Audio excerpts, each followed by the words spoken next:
Heute geht es um den RC2-Controller. Es gibt Probleme.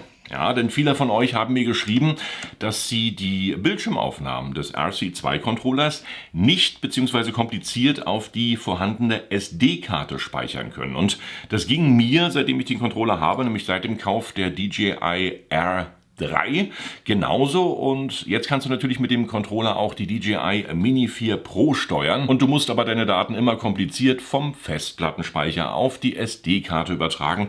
Dann funktioniert es wieder nicht, dann musst du wieder irgendwas kopieren, dann wieder irgendwo einfügen im nächsten Ordner. Also was sich da DJI gedacht hat bei diesem Controller-Menü ist wirklich nicht kundengerecht, aber ich hoffe, das wird noch alles per Update irgendwann mal fixiert. Wie du deine Daten sehr schnell trotzdem auf deinen Rechner bekommst, erkläre ich dir jetzt in meinem Video. Ich wünsche dir ganz viel Spaß beim Anschauen.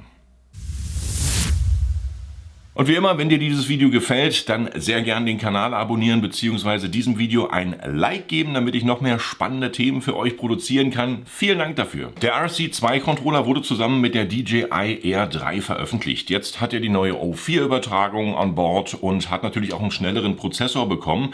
Er verspricht eigentlich besser zu sein, aber ein komplettes Video zu diesem RC2-Controller findest du natürlich hier auf meinem Kanal. Habe ich dir direkt im Video verlinkt, wenn du jetzt noch weitere Informationen, die tiefgründiger gehen, zu diesem Controller haben möchtest.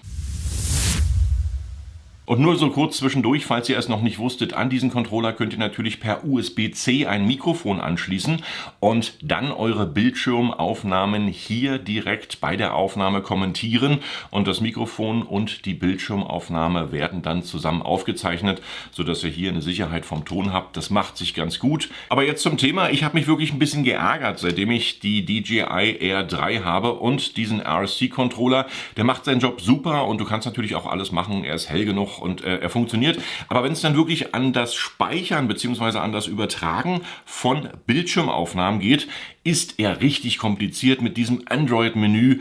Es ist alles irgendwie ein bisschen komisch und erinnert mich so an die alten Windows-Menüs von früher, und das hat DJI wirklich nicht gut gemacht. Jetzt kennen wir natürlich von der DJI Mini 3 Pro den RC1-Controller. Es war total easy, dort die Bildschirmaufnahmen zu tätigen, beziehungsweise er hat die ganzen Aufnahmen auf SD-Karte gespeichert, was der jetzt nicht mehr macht. Der hat einen 32 GB Festspeicher und speichert natürlich erstmal die Bildschirmaufnahmen direkt hier auf dem Controller. Und beim RC1-Controller war es dann wirklich einfach, die SD-Karte rausnehmen, rein in den Rechner, alle Bildschirmaufnahmen waren drauf und los ging's.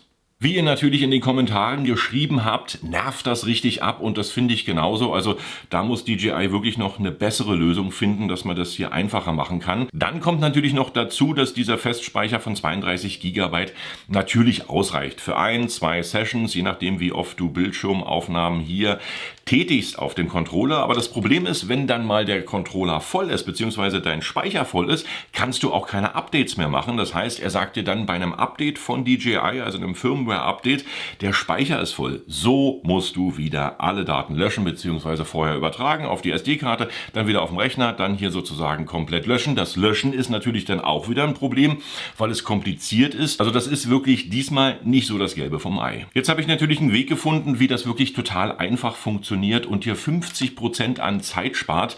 Das ist nicht ganz auf meinem Mist gewachsen, das muss ich ehrlich zugeben, weil ich habe sozusagen im Netz recherchiert und habe einen englischen YouTube-Kanal gefunden, der dieses Problem vernünftig erläutert hat und erklärt hat, und genau das tue ich jetzt für euch auch. Ich persönlich habe einen 16 Zoll MacBook Pro, wo ich diese Software installiert habe, aber ich denke mal, bei PCs wird das genauso einfach funktionieren. Also, du googelst einfach im Netz die Software Android File Transfer. Diese Software lädst du dann auf deinen Mac bzw. PC, und schön aufpassen, vorher kommen einige Werbefenster, die du dann wegklicken musst, bis du dann zum realen Download kommst. Wer nicht googeln möchte, den Link habe ich euch direkt hier in meiner Videobeschreibung eingefügt.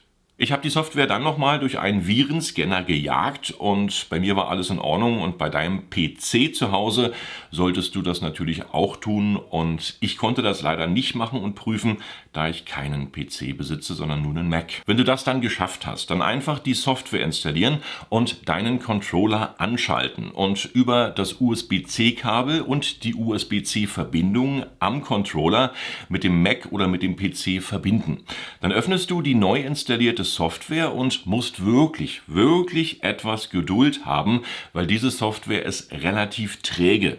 Die startet dann, nachdem du den Doppelklick mit der Maus gemacht hast, so nach ca. 30 bis 50 Sekunden selbst und erkennt auch sofort deinen RC-Controller.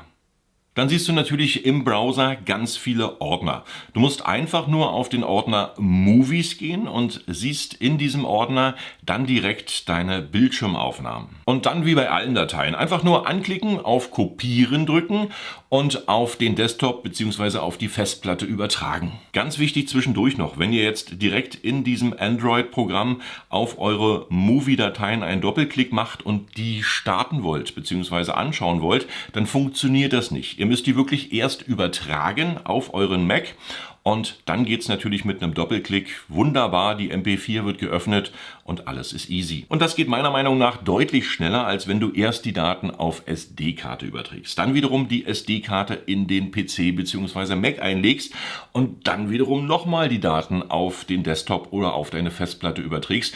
Ihr spart hiermit definitiv 50% eurer Zeit. Ich bin es normalerweise von DJI gewohnt, dass wirklich alles einfach, schnell und unkompliziert zu regeln ist. Aber das, was die Menüführung angeht in dem Controller, da ist echt noch ein bisschen Bedarf, um das ein bisschen besser zu machen. Viele von euch haben DJI diesbezüglich schon angeschrieben, die wissen also Bescheid.